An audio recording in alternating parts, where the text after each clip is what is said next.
What's up, everybody? Michael Johnson here with the Business Choreography Podcast, and I'm excited that you joined me today because we have a very special guest today with us, and all the way from Sydney, Australia, is Oscar Chavez. Oscar is a #1 best-selling author, international keynote speaker, and mentor to 650 startups and 92,000 entrepreneurs worldwide. Oscar is the chairman of The Boardroom, a company that has combined experience in over 17 billion in mergers and acquisitions and over 1.2 billion in sales. Man, we're lucky to have him here, and I'm excited to share with you all his journeys and expertise and knowledge and wisdom. Guys, let's cue the intro and we'll jump right in. Listen, there's a lot to learn when growing and scaling your business. That's why we created the Business Choreography Podcast, where we talk about choreographing your marketing, operations, and sales into dynamic systems that increase your revenue and your impact. We'll explore solid business principles and discuss all things that make businesses dance to success with clarity. We'll help you figure out where the holes are in your business and what you can do to fix them. Think of us as your official business choreographers, aka your insider growth strategists. Remember, your choreography matters. Welcome to the Business Choreography Podcast. Oscar, thank you for joining us today on the show. Thank you for having me, Michael. Absolutely. We are so excited to have you here and dig in. You know, being an entrepreneur and a business owner, it's never a straight line. It's never a straight journey. It's always a winding road. And one of my favorite things to do is to start the show by talking about your journey, talking about how you got to this point where you're doing all these incredible things. So I'd love if you would share that with us and dig in. Great. Thank you. So I guess to put it into context, you know, my parents raised me to really believe that anything was possible. They were anything I wanted to do, they were just so supportive, so willing to just back me, right? So when I was very young, I wanted to be a singer. And I remember it was when the whole Australian Idol thing started. And I was very young. I think I was about 16. And my mum waited in line with me from about 10 p.m.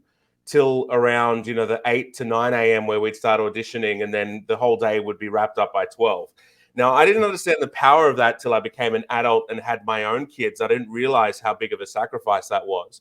But my parents were just the type of people that were really supportive. So at about 17, I started to, I wasn't a very well-educated person. I didn't love school. I didn't do well in school. I wanted to have more fun and socialize and kind of enjoy my life, right? So I wasn't very academic. And at 17, about 16, 17, I came across this magician. To cut a long story short, I said, look, take me under your wing. I want to learn what you're doing. My mind was blown. And he kind of taught me a few things here and there. And I decided to go and get a job being a magician. Wow. Fast forward 6 months, I'm doing corporate parties for IBM and Shangri-La Hotel. And I'm getting paid about $500 per hour to do this at about 17 years old. And it showed me the power of the non-traditional path, because while my friends were going to get jobs at McDonald's for minimum wage of like $17, here I am getting paid $500 per hour to do what I love to do and what I'm passionate about. So that showed me the value of entrepreneurship, the value that time can be what you make it. Time can carry any level of value that you could possibly imagine. If you calculate what Elon Musk is worth per hour, we did the numbers in one of our workshops, and I'm going to miss a few zeros, but I think it was $2.7 million per hour. Wow. And so that teaches us as entrepreneurs that value is a perspective. Right. So if we can change our perspective around time and value and money, we can start to increase our value in the marketplace and make a lot more money. So that's where I started to get passionate about business. I had several failed startups. I was competing with Uber before Uber broke big. We created an application that connected executives for international flights, because at that time in the market, there was a real gap for being able to book multi-leg transport. So as I was now an executive flying around the world, meeting with other executives, I just didn't have an ability to plan my trip from home to the airport and then in the new airport to the new office. So that was my kind of passion, and I kept continuing my entrepreneurship journey right through to then ending up in management consulting, in sales and marketing, which is something I've done for the last 17 years. So taking enterprise technology into banks and enterprises, cutting multi-million-dollar deals at a time. And so all of those experiences kind of led me to build the boardroom. So I saw a gap where business owners didn't have a holistic perspective. Any advice that you get from anyone will be slanted towards their view of the world. So I thought, wouldn't it be wonderful to create an opportunity where we created this broad ecosystem of perspective, right, so that we could really do the hard work of thinking about what the right business strategy is. I can't tell you how many times I've seen companies fail because of the one consultant that had this amazing idea that was going to change their lives forever. And next, 3 years down the road, they're almost bankrupt. Right. So I wanted a way to stop that type of thing from happening, which is why I created the boardroom. So that's my story. Oh my gosh. That I know you left a ton out of that. Holy cow. From being a magician to the boardroom, that is a really cool overview. We're going to dig into a few things that really stood out to me, and I want to jump in. You talked about the power of a non-traditional path, and entrepreneurs are certainly a unique breed, that's for sure.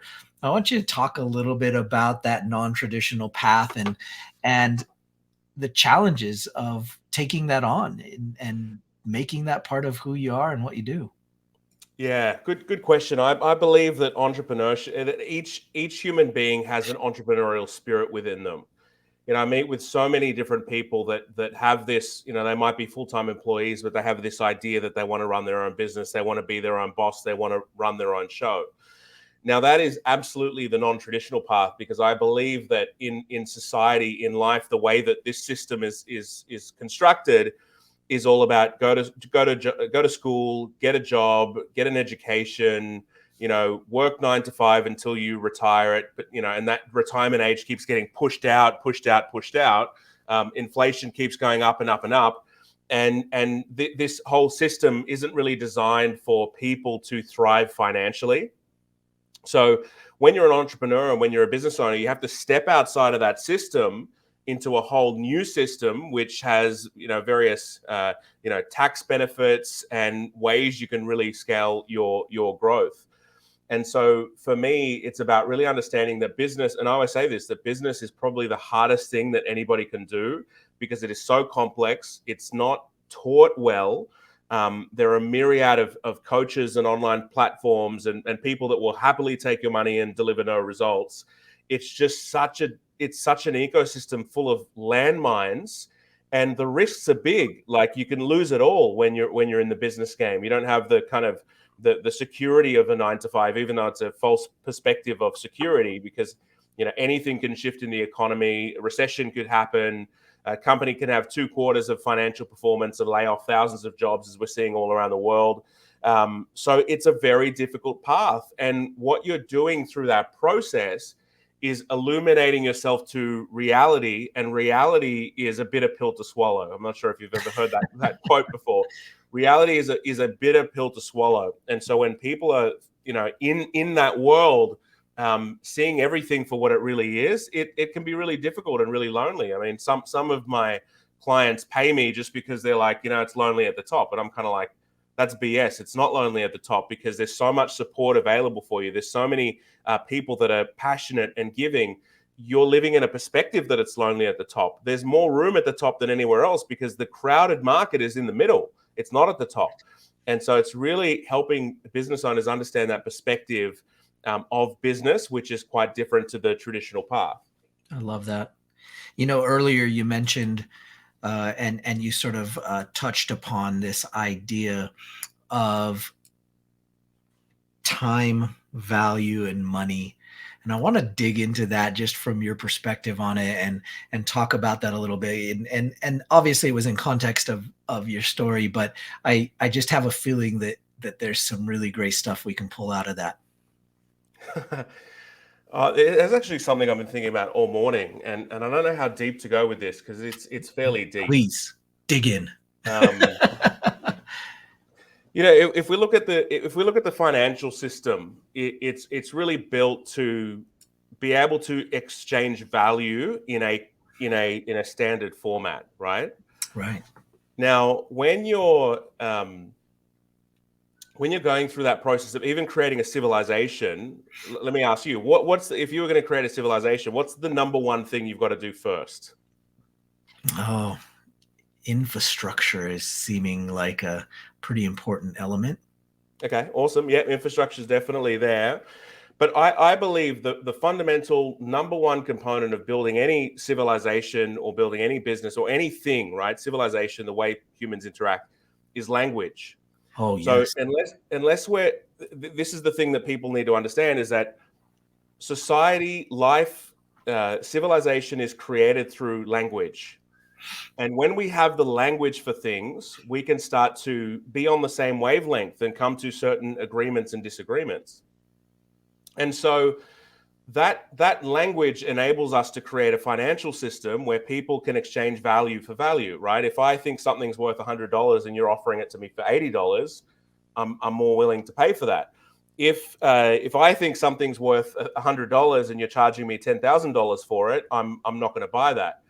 And so the thing that business owners need to understand is that it's a value exchange, and we need to be experts at crafting value in the marketplace so that we can exchange dollars out of that marketplace. See, the thing that a lot of people get tripped up with when they're on their entrepreneurial journey is this notion of what I spend my time on. So the exact financial amount that a business owner generates from their business is in direct proportion to the value they add to that marketplace. And so if I'm spending my day doing things that a $15 virtual assistant can do from the Philippines, and I love the Philippines, I love providing jobs in Philippines, I love the people in Philippines. If I'm spending 30% of my day doing things that are transactional, non-transformative, mundane, involved in the minutia of running the business, then my value in the marketplace is completely cut in thirds. And so I'm not able to scale my time. So a lot of people think, oh yeah, when I have the money, I'll hire a team. It's actually not like that. It's I will generate the money when I have the right people with the right roles and the right responsibilities and the right KPI structures and the right governance framework, those 5 things. When I have that system set up properly, then I will be able to increase my value in the marketplace. And it's a fool's game to play the game of, oh, when I have money, I'll hire the right people, because then they'll never have the money because they don't have the people. People comes first. And so that's why I'm a big advocate of telling, the people that I work with that, if you don't have an executive assistant, you are an executive assistant. And you could easily look up many executive assistant roles and see what the value in the marketplace is for those particular types of people. Now, as business owners, we have to be able to generate the income of at least 5, 10, in some companies, 500,000, even some of the companies that I work with, 40,000 staff. As the top guy, we have to be able to generate that amount of value in the marketplace so that we can sustain so many jobs. And so that's the way I look at, to answer your question about how time is intrinsic to value and all that sort of equation. I love that. I want to dig into, based on some of those things that you talked about in there, and a little bit from your bio. You said, you've worked with 65 or 650 startups. So you've been in that space and you've worked with startups. And there's something super intriguing in there that I'd love to dig into, which is part of what you were just talking about, and that is message to market match. Being able to find that message to market match for a startup. I know that many a startup has gone out of business and just not made it because they might have had a great product. They might have had great passion. They might have had all the things, but they just couldn't find the message to market match. So what's the direction and path that you've taken to be able to help those startup companies be able to find that message to market match? Yeah, that's really cool. And it leads directly into what I was talking about with language, right? So Right. if we know now that language creates society, and to build a successful business, you need a society of people buying from you and a society of people working for you, then we understand that language is the most important part for the getting the message to market fit right. So if we watch any great movie, one of the things that I've been obsessed about, and I actually think it was Seth Rogen who was talking about this. So Seth Rogen has had a wonderful career from being in the movies to actually producing the movies, and he's very successful, generates multi millions of dollars from his business ventures. But one of the things that really caught on to me from that is the art of simplicity.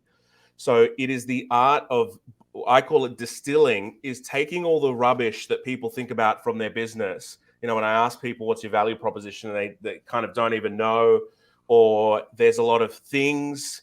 And it's about the art of distilling that into a simple narrative that makes sense to anyone. So I'll give you a prime example. One of our board members, John Rankins, hi John, if you're watching, love you lots, is about to release a book called The 7 Superpowers of Championship Teams: How to Build Profitable Teams in Business, or something like this. And I looked at that messaging and I asked myself, does that speak to my direct customer? Let me lay a part 2 onto that before I go into part 1. Okay. Part 2 of that is human beings learn from context. So we need to understand this about human beings. I think it's very important. Let me just Google something and explain this to you, just for comparison, and then as a live exercise, we can show the viewers what I mean by this, because this might be a difficult concept. Okay. So if I was to explain to you a system that conveys fluids for a wide range of application with valves, fixtures, tanks, and other apparatuses, do you know what I'm talking about? Gosh, it could be anything: a refrigerator, a car. Could be anything. Engine, it could be anything. It could be anything, right? So the answer to that is that it's a plumbing system.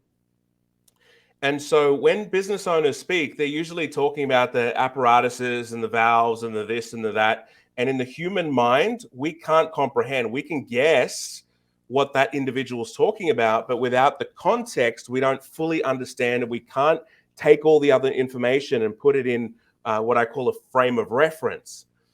And so when we're distilling our value propositions, it is so important to put that in context of the customer, in context that the customer understands it within 2 seconds, because that's the average attention span. Now, I've seen videos that say that it's 7-8 seconds. That's completely false.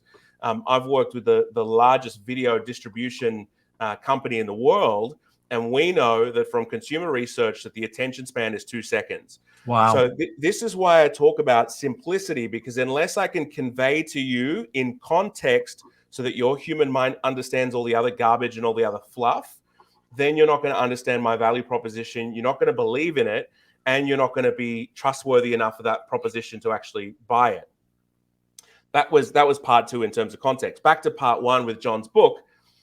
The seven superpowers of building championship teams. I asked myself, and this is what your viewers should ask themselves as well: does this speak to my ideal customer? Does it put it into context? And a good test for that is, do I understand exactly, let's take the word teams. Do I understand exactly what team that person's trying to build? Are they building a sales team? Are they building a marketing team? Are they building a project delivery team? Are they building an accounting and finance team? Are they building an operational efficiency team? Are they building an automation and innovation team? So it's too broad for the market to really adopt that and go, yeah, awesome. So I position that we should change that book to the 7 superpowers of leadership, so that now it's in the context of leadership, because leadership is its own industry and people buy leadership stuff. And so now if someone's a leader, they can go in and go, oh yeah, that book's for me. Let me read the subtitle. So you get the head title and you go, is that for me or not? And then you'll read the subtitle. And then we took that even further, that thinking, how can we make that even more irresistible to our ideal client? And we changed it to the 7 superpowers of sales leadership, because the target market is sales leaders.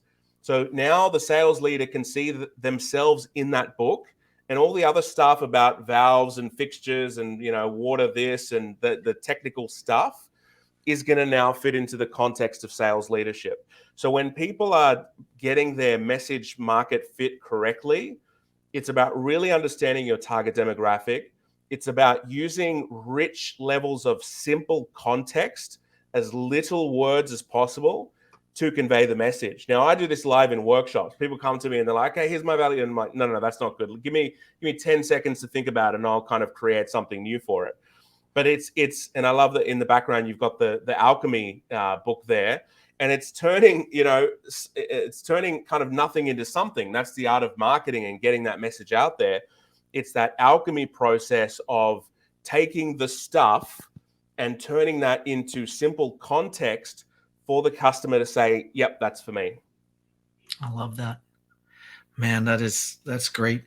Guys, I hope you're already whipping out the notes. I know I am, and taking lots of great notes. There's so much here for you guys to really take into account. We're going to keep digging in here for just a second.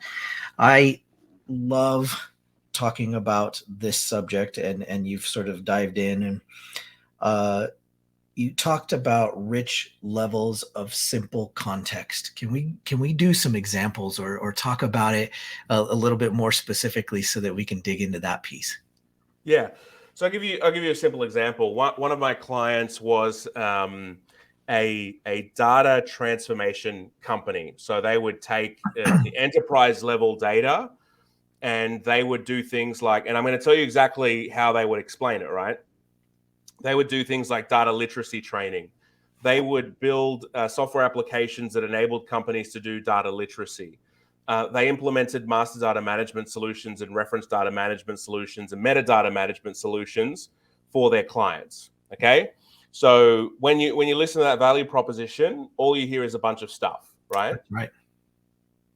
So I distilled all that, and I started to ask a few questions, and I said, okay, I'm not a data expert, so I do not care for that value proposition at all. What is it that you really do? And so through a series of lots of conversations, and these conversations could go 30 to 60 minutes of this particular business owner trying to explain to me what they did, when I really didn't care. All I wanted to do was understand what they actually did.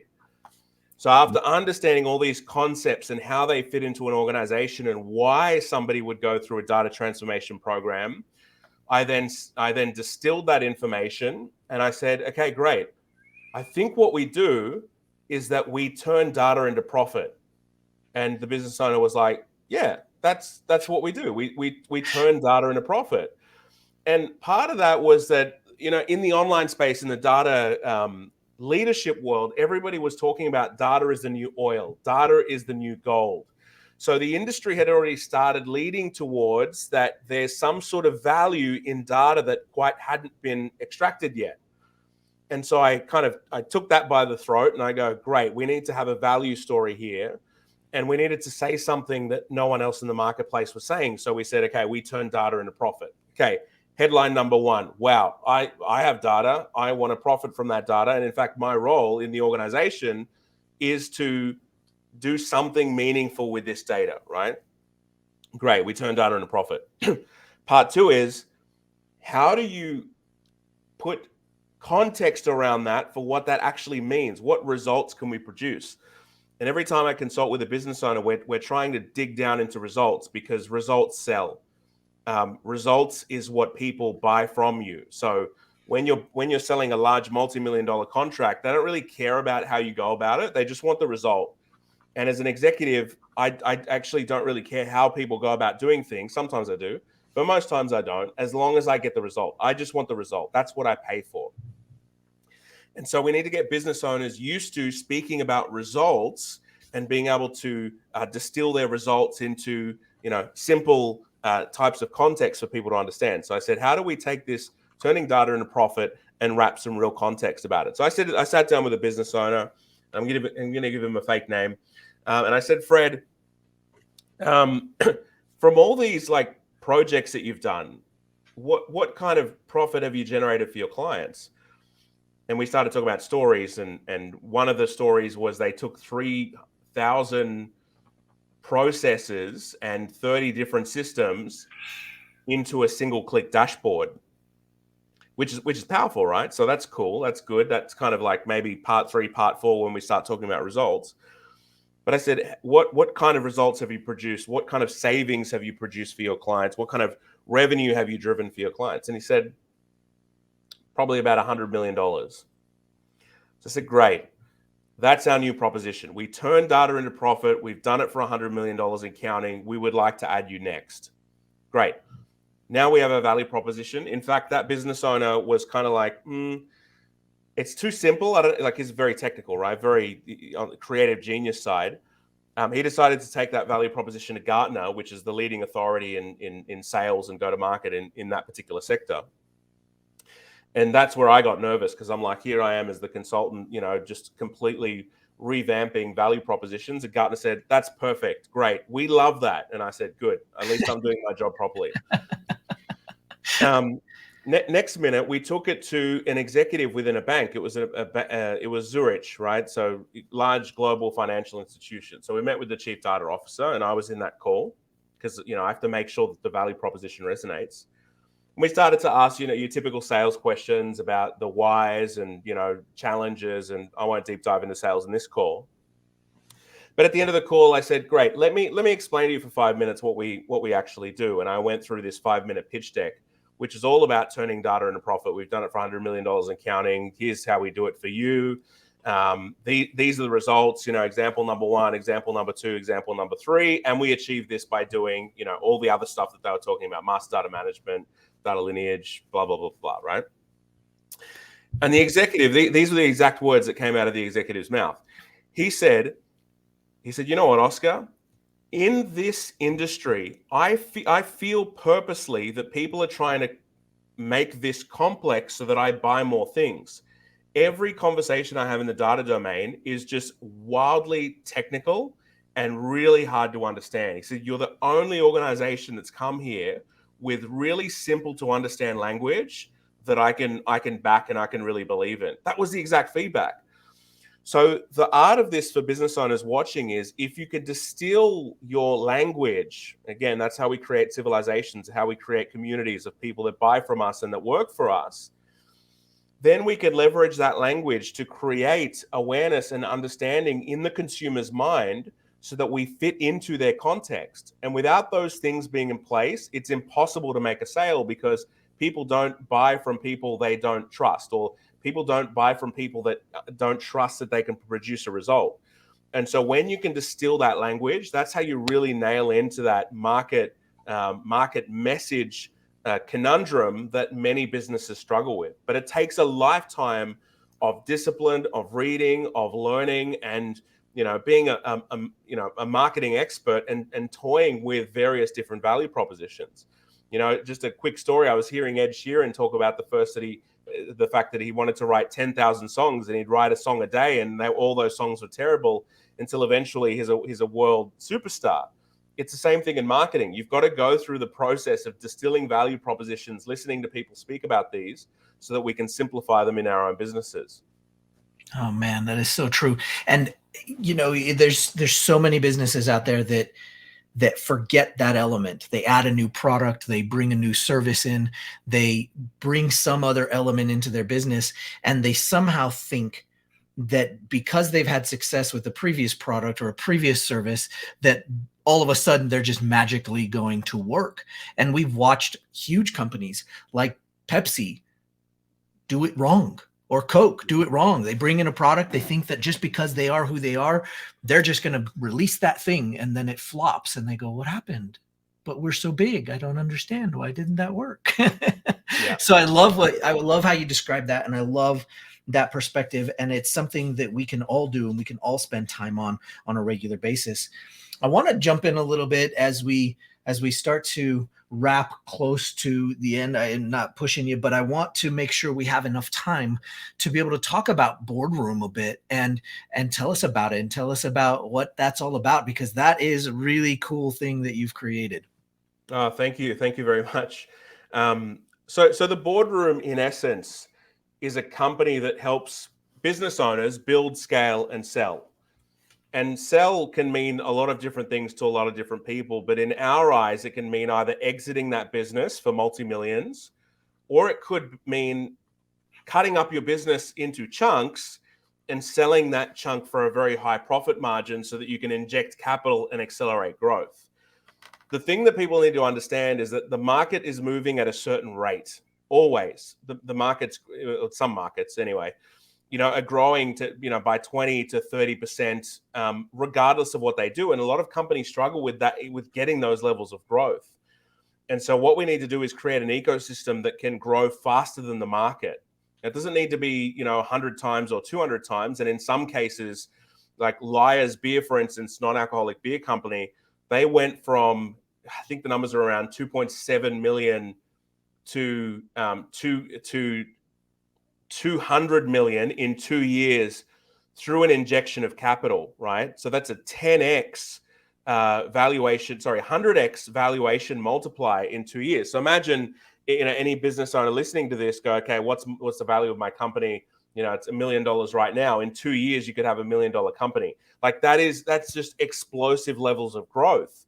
And so these things, these strategies, these systems, people don't understand. And that's what we implement into people's business. We implement the systems, the structures, and the strategies so that companies can actually scale their business in exponential leaps. We call it quantum growth, so that you're jumping outside of the paradigm of 20 to 30% growth or 50% growth. We look at explosive spurts of growth, which is what we really focus on helping business owners achieve.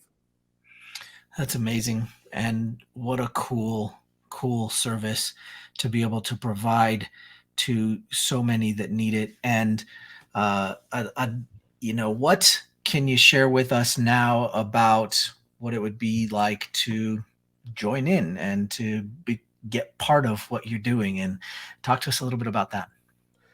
It would be difficult. You'd probably cry a lot, and you'd probably be annoyed with us about how much work we actually create for the business owner. I love it. Because a lot of people come to us with the illusion that they flick a light switch and all of a sudden the millions of dollars are pouring into the bank account. And as John Rankin says, the money flows in and the freedom flows out, right?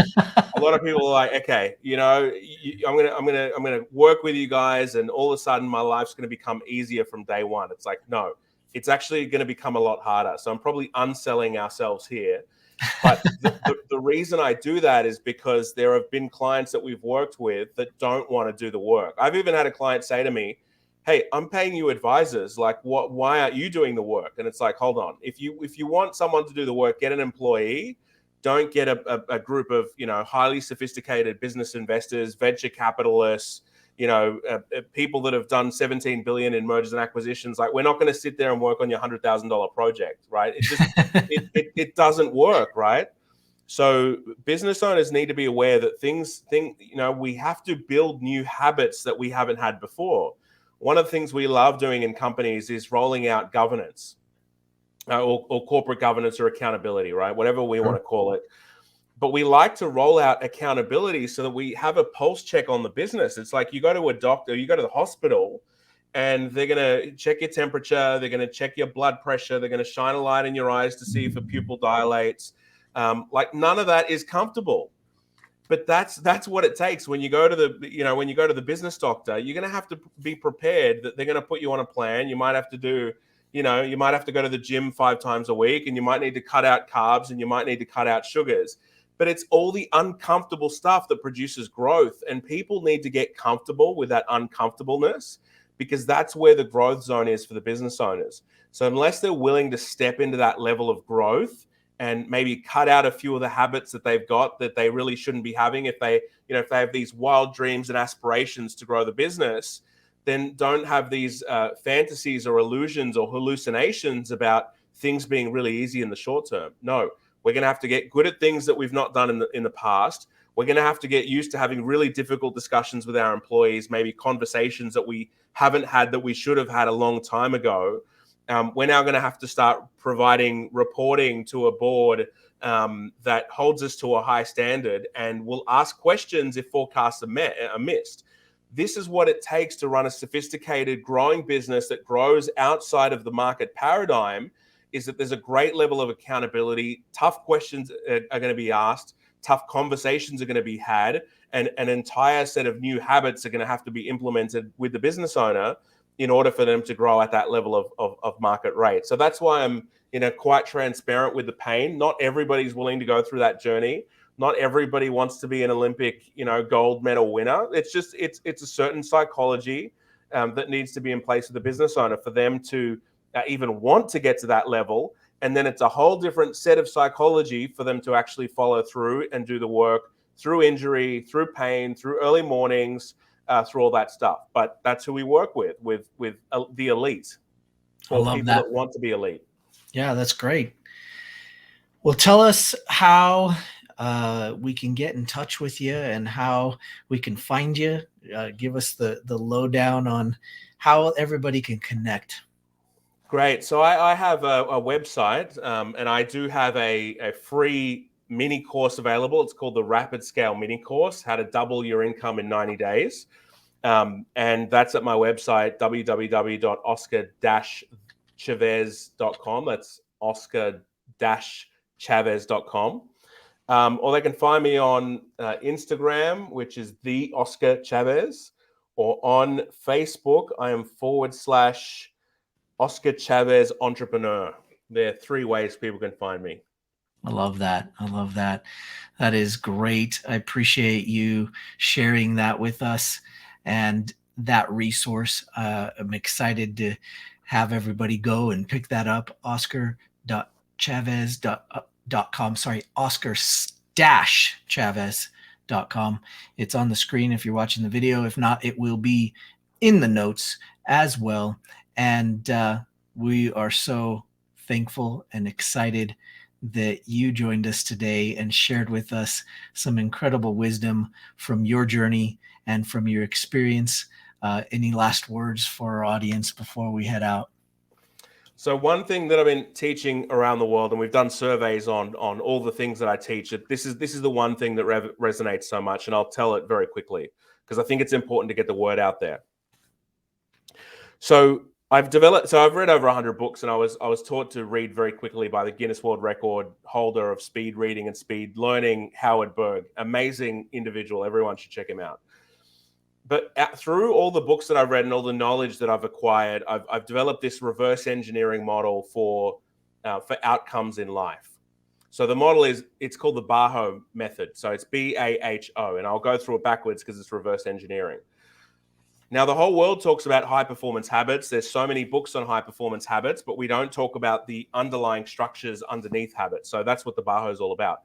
So O stands for outcomes. So we can look at whatever outcomes we have in life. Like if we have dissatisfaction with the amount of money in our bank account, if we have dissatisfaction with our partners, if we have dissatisfaction in the way that kids treat us, or any sort of outcome in life, we can reverse engineer it through the BAHO method. H of the BAHO method, so it's BAHO, the H stands for habits. So habits create outcomes. So we've got to take a deeper look into habits through the BAHO method. A stands for actions, because actions repetitively turn into habits, which then turn into outcomes. Then we reverse engineer that further and go beliefs. So beliefs turn into actions, which turn into habits, which turn into outcomes. So I'll give you a very simple example that I think everybody can understand. Beliefs. If I'm a Buddhist, I'm going to go to the temple and I'm going to meditate several times a day. If I'm a Christian, I'm going to go to the evangelical Christian church where they're preaching about Jesus. If I'm a Catholic, I'm going to go to the Catholic church, and that creates my actions, right? So anything in life stems from a certain level of belief that we have. That creates our actions, that creates our habits, and that creates our reality or our outcomes in life. So if anyone watching this in business goes, you know what, I have an outcome that I'm not quite happy with, go and do the experience of just meditating for a while on that concept. You might even end up with a few tears like I've done myself. I went to speak in South Africa, and I was giving up a lot in order to go do this trip to speak to thousands of entrepreneurs. And I asked myself why. And I ended up I don't have time to tell the full story, but I ended up in tears, learning new things about myself, learning new beliefs. Like I got so much freedom that I've never had in my life. I realized that a lot of things that were driving me were my own insecurities. And so that was the formula that I used that before I even knew that model existed. So I would encourage people that if they have an outcome in their life they're dissatisfied with, or something that they haven't quite figured out, is to go through that process and figure out what underlying beliefs we have that are keeping us trapped where we are, and changing those belief systems, writing new belief systems down to replace old belief systems, and repeating that every single day as an action, which turns into a habit, which turns into a new outcome in life. It's another process of alchemy that I like to talk about, which is the Baha method. So I thought I'd leave all your listeners with that. That is amazing. Man, we could keep going on this for hours, and maybe we can come back and do it again sometime. You have been incredible and fabulous. I appreciate you so much. And I know all of our listeners do as well. Guys, as we close out this episode and prepare to go get to action, go take some of these things and actually put them to work. Don't just sit on your butt. Let me remind you to keep choreographing your business. We'll see you guys on the next episode. Take care. Hey, everyone. Thanks for joining us today. Want more business choreography? Check out our website at bizchoreo.com to find out more. And find out how the choreography for your marketing, operations, and sales can raise your revenue and create more impact. Remember, every business needs choreography.